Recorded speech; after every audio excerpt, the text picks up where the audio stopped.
إن الله لا يغفر أن يشرك به ويغفر ما دون ذلك لمن يشاء ومن يشرك بالله فقد افترى إثما عظيما. علي بن أبي طالب ربنا يوم القيامة، وأكد علي بن أبي طالب عليه السلام ربنا يوم القيامة. الله لا إله إلا هو ليجمعنكم إلى يوم القيامة لا ريب فيه ومن أصدق من الله حديثا.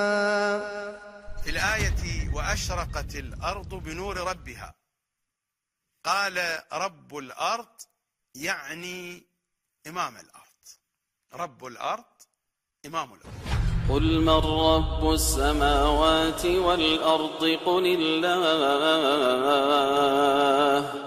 أشرقت الأرض بنور ربها يعني بصاحبها، وصاحب الأرض هو الذي يملأها قسطا وعدلا بعدما ملئت ظلما وجورا، وهو الإمام المهدي من آل محمد صلوات الله وسلامه عليه.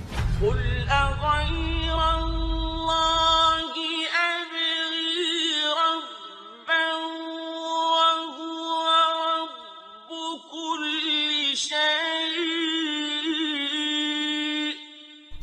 وسقاهم ربهم شرابا طهورا.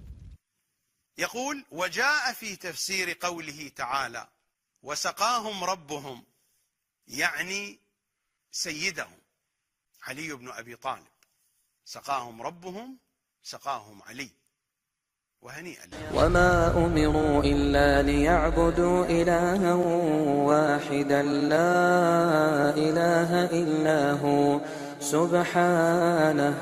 سبحانه عما يشركون. يا علي يا علي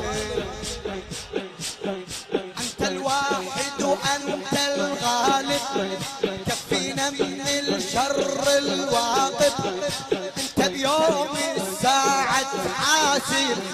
يا سبحانك يا ابن أبو طالب، يا سبحانك قسمنا بربوبية حيدة وبخياله محور الأشقر وبكف العباس الأسمر حيدر وجه الله الأطهر حيدر. أم لهم إله غير الله سبحان الله سبحان الله سبحان الله عما